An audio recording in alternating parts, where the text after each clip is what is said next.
entrando ya en la política local, vamos a ver este comentario ayer de la nueva vocera de la Casa Blanca, donde lo que yo entiendo es que es inevitable que haya un ajuste, vamos a usar tu palabra, en la política de los Estados Unidos hacia Cuba, que históricamente desde el 98, 1906, la guerrita de agosto, la chambelona, la caída de Machado, Batista, ha tenido un peso tremendo en la política norteamericana. Veamos. Well, our Cuba policy is governed by two principles. First, support for democracy and human rights. That will be at the core of our efforts. Second is Americans, especially Cuban Americans, are the best ambassadors for freedom in Cuba. So we'll review the Trump administration policies, as we are in a number of other areas of national security, with an eye to ensuring that our approach is aligned with that. But, we will take our own path. Bien, no voy a hacer una presunción de cuál será la política.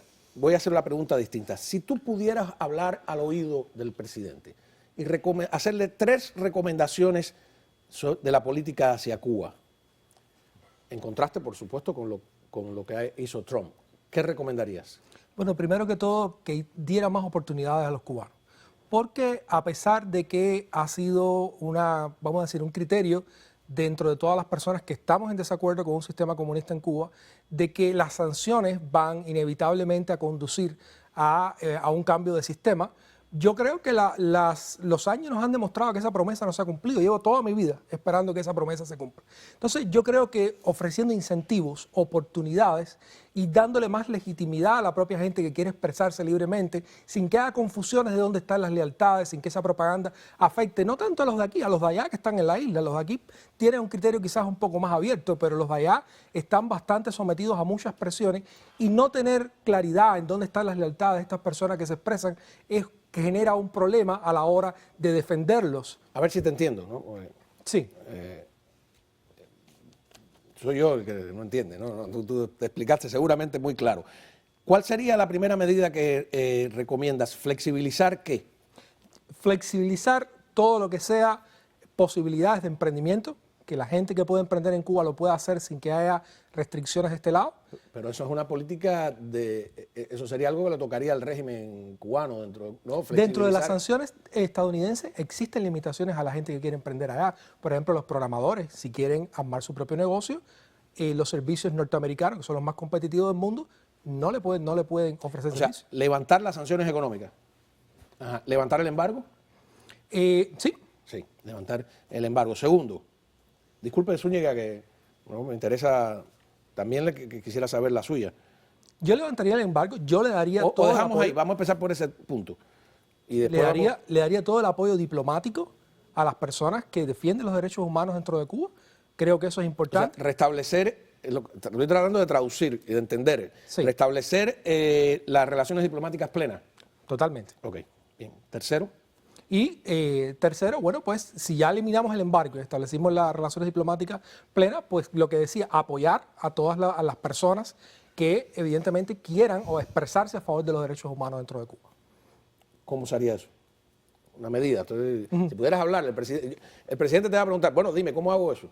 ¿Cómo hago eso? Bueno, principalmente poniendo el poder de comunicación de los Estados Unidos a favor de esas personas que puedan expresarse, que puedan participar y hablar con los políticos estadounidenses. Yo creo que uno de los principales... Por ejemplo, TV Martí, que es un medio de expresión, ¿lo quitarías o lo cambiarías o lo potenciarías? Yo creo que debe haber medios con todas las líneas editoriales posibles, y que las personas que están observando, que están beneficiándose de los productos comunicativos, son los que deben decidir. No yo. Yo creo que todas las opiniones deben estar sobre la mesa. Yo no cerraría ningún medio.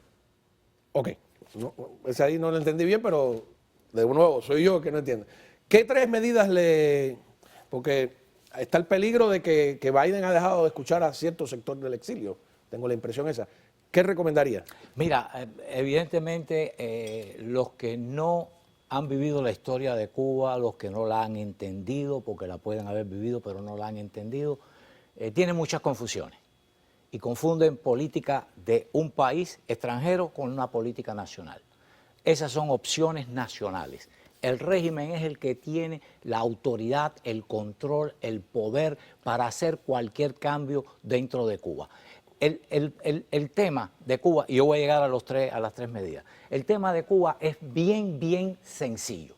Y hay que entenderlo de esta manera, porque cualquier otro análisis se va por tangentes y se desvía. Pero flexibilizar el embargo, que es lo que plantea, no es una medida que pueda tomar Cuba. Ahí voy, yo voy a llegar ahí, y es rápido.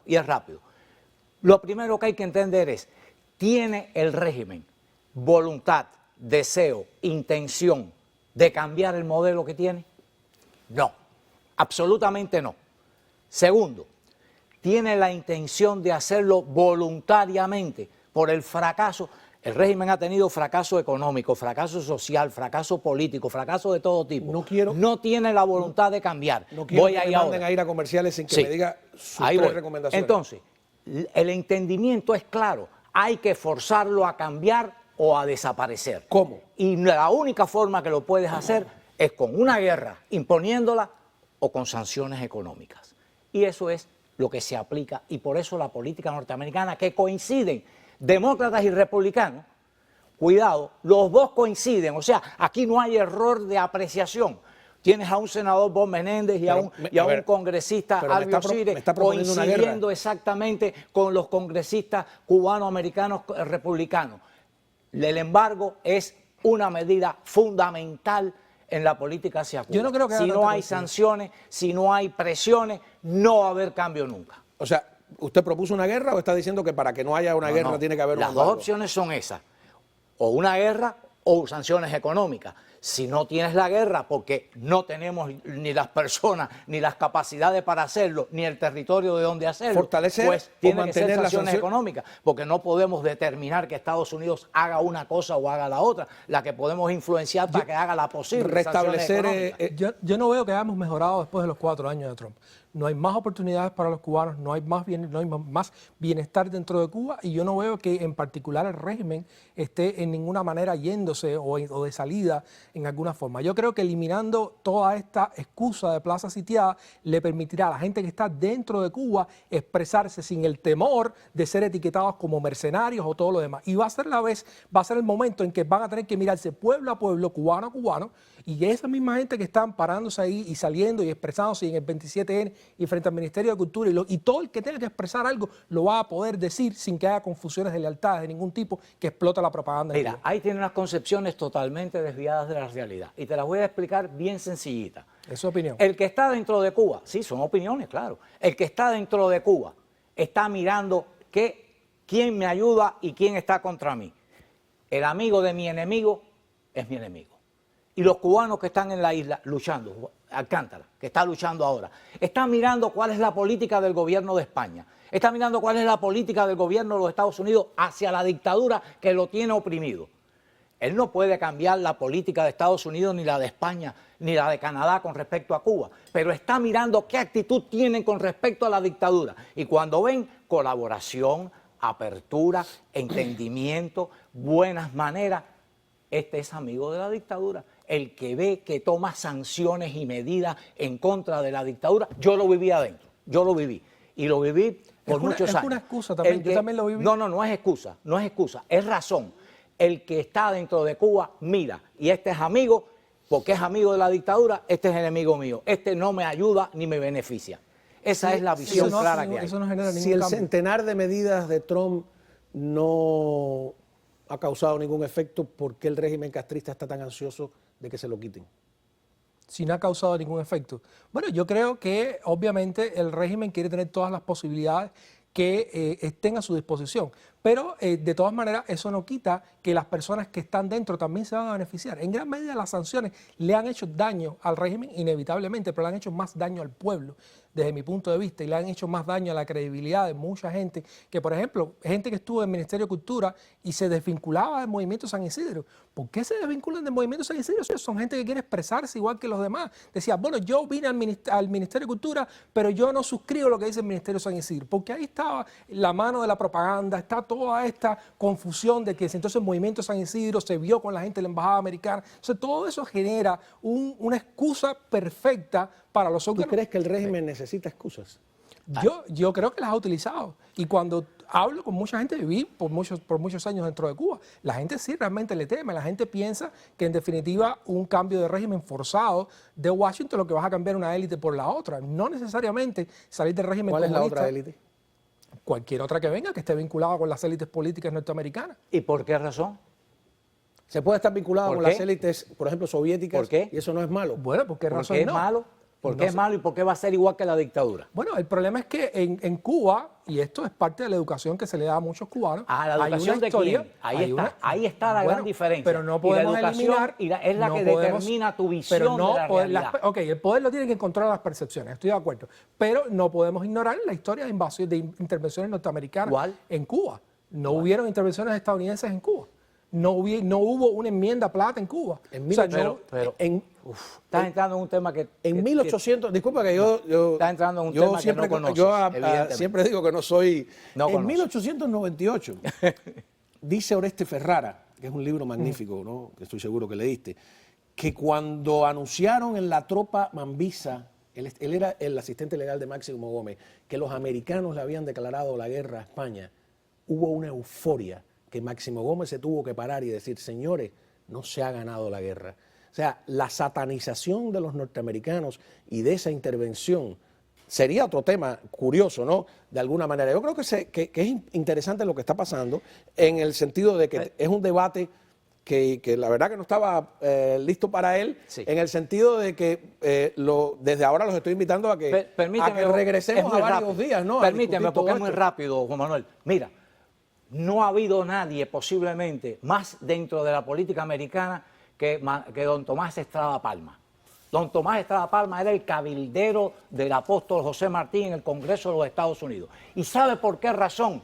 De las colonias españolas, la única que tuvo la independencia, que no lo logró ni Puerto Rico, ni lo logró Guam, Porque ni los lo cubanos que logró, estaban en Estados ni lo Unidos logró. ¿Tú sabes lograron por que qué el razón? Congreso- Porque don Tomás Estrada Palma era el cabildero que estaba en Washington para asegurarse de que Cuba fuera libre e eso independiente. está muy bien, pero ¿cuál es el criterio, Esa es la historia, cuál es o sea- el criterio mayoritario dentro de Cuba? El criterio mayoritario... ¿Cómo tú No lo sabes el sabemos, criterio porque hay mayoritario? Bueno, ¿Cómo yo tú lo sabes? viví en Cuba por 30 años ¿Y qué? puedo darme cuenta. Y tú lo sabes, tú hacías encuestas. Bueno, En un país donde todo el mundo miente, donde todo el mundo tiene doble moral. Que no hago encuesta, pero al menos mi experiencia anecdótica, muy limitada, Ajá. pero mi experiencia personal de haber vivido por más de 30 años en Cuba y de hablar con muchas personas, hay realmente mucha precaución en el tema de Washington, que es mucho más fuerte de lo que puede ser. Yo no La creo Habana. Y eso, se esa no es la cuestiona experiencia mucho que yo he y se- recibido de mis compatriotas yo en le Cuba, estoy al dando- contrario. Yo viví puedo 3 décadas en decirle- Cuba Yo puedo también. decirle mi experiencia. ¿Usted cree que entonces en Cuba no había rechazo a los Estados Unidos o a la política? ¿Y para dónde de vienen Estados todos los Unidos? que se quieren ¿y ir tú de no crees que Cuba? había también una admiración curiosa, ¿no? A pesar de la propaganda, frases populares de mí. No todos los americanos son buenos, pero no todos los buenos americanos, pero todos los americanos buenos. Había una escondida admiración también hacia los Estados Unidos, ¿sí o no? Pero, Puede ser. pero Puede ¿hacia ser. dónde? Si no la sentiste nunca. Pero mira, Yo creo que, a ver, yo creo que sí. Me está diciendo la producción Sí. que pare esto. Eso está buenísimo. ¿Cómo me vas a decir que Juan pare la Manuel, ¿a discusión? dónde quieren venir todos los cubanos si no a Estados Unidos? Si tuvieran rechazo hacia Estados Unidos, no mire, venían ¿quién viene aquí. detrás? A ver, Yo estoy de acuerdo que efectivamente, y no, ahora se está celebrando Halloween. Dale, vamos al corte. Déjame pelear con la producción Ok. porque quiero seguir discutiendo esto. Vale, vamos. A ver, porque yo sé que ustedes ahí en su casa están esperando el debate, ¿no? Yo que de antemano lo advierto que no soy un referee imparcial, jamás lo he sido ni lo pretendo ser. Y además yo no conocía a Gennady Rodríguez, sé que había leído algunas de las cosas ahí en 23 y Flagler, él es el editor, me parece un muchacho inteligente que dices las cosas con claridad, a veces no lo he entendido. Zúñiga, que es un hombre que tiene una historia, que es apasionado. Les propongo, vamos a regresar el lunes porque tengo un compromiso de otros invitados con los que no puedo quedar. Pero quedó claro, ¿no? Cuáles son las posiciones y yo creo que además, como decíamos, va a ser la discusión de los próximos 4 años, seguro, ¿no? El tema de las relaciones con Cuba, el tema de las relaciones con Irán, Taiwán, Hong Kong, o sea, no es solo Cuba, estamos en un ¿te abanico. parece? ¿No? Aquí estaremos.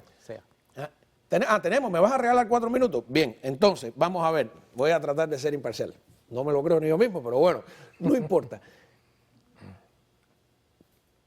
Tú dices que, y es una cosa que hemos escuchado muchas veces, que la tensión, el distanciamiento, las presiones hacia Cuba han fracasado a lo largo de los años. Pero yo tengo otra teoría, que lo que ha fracasado desde que Carter llegó al poder es un proceso paulatino de acercamiento al régimen castrista, incluso con las administraciones republicanas. ¿Has pensado en esa posibilidad? Esa es una buena pregunta, Juan Manuel. De hecho, cuando estábamos hablando y me insinuabas que el régimen cubano lo que quería era eliminar las restricciones con Trump, yo digo que puede haber ambivalencia. O sea, puede haber una parte dentro del régimen cubano que quiere... Yo no lo insinúo, ellos lo han dicho. Bueno, Lo han dicho abiertamente. bueno, si vamos a creer todo lo que dicen, ¿no? Por un lado les creemos y por otros no. Entonces, yo lo que pienso es que hay que ver lo que hacen. Cuando dicen que van a reprimir, yo les creo, ¿eh? Bueno, y a veces han dicho que van a reprimir y no lo hacen. O sea, eso es difícil de determinar. ¿Cuándo? Pero, bueno, lo hicieron cuando, una vez que se filtró un video de Díaz-Canel diciendo que iba a cerrar un Cuba está ahí andando. Entonces, no necesariamente las cosas... Con el perdón de Cuba no es la oposición. No, pero lo dijo. Además, una excepción no hace la regla. Pero mira, me pidieron un ejemplo y di el ejemplo. Sí. Ahora, yo quiero terminar el punto en decir lo siguiente. No necesariamente hay que dar por sentado de que ellos quieren perder el estatus de plaza sitiada. Y cuando no digo ellos, digo al menos algunas personas influyentes dentro del gobierno pueden no querer perder ese estatus de plaza sitiada porque es muy conveniente para justificar la limitación de la expresión de las personas. Permíteme un segundo, hay un punto que yo creo que tiene que quedar claro. Nos quieren establecer de que la política de Estados Unidos hacia Cuba ha sido una solamente, y no es correcto.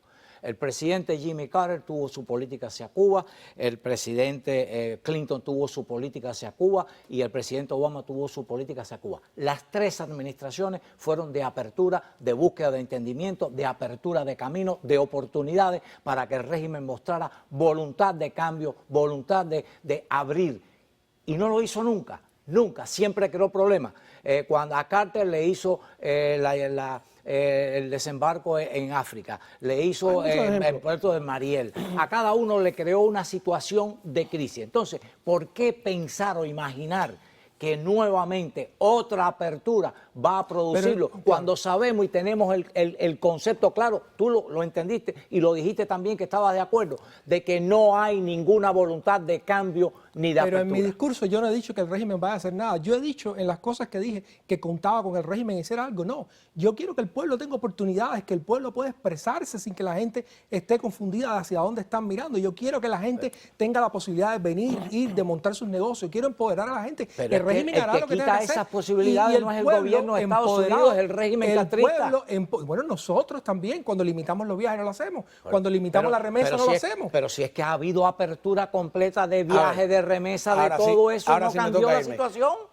Ese ejemplo ya pasó. Seguimos el lunes. Seguimos el lunes. Una cosa bien breve. Discúlpame, Sí. una cosa bien breve. Una de las cosas que tú puedes pensar, y mucha gente, es que este es un discurso, el de Zúñiga, viejo, gastado. Pero yo escuchándote a ti, tú estás consciente de que lo que tú estás diciendo tampoco es nada nuevo, que durante administraciones pasadas, todo eso exactamente lo hemos escuchado, esos argumentos, pero no veo nada nuevo, salvo el estilo, muy bien, pero ¿o tú crees que estás diciendo algo nuevo? Yo creo que llevo 39 años viendo unas circunstancias que no cambian. Yo necesito humanamente cambiarla y darle posibilidades y empoderar y nuevas oportunidades a la gente que está allá sin pensar en lo que va a hacer el régimen. Qué bien. Oye, muchas gracias, Zúñiga. No te asustes. Ya veo, veo. Esta discusión está sobre la mesa.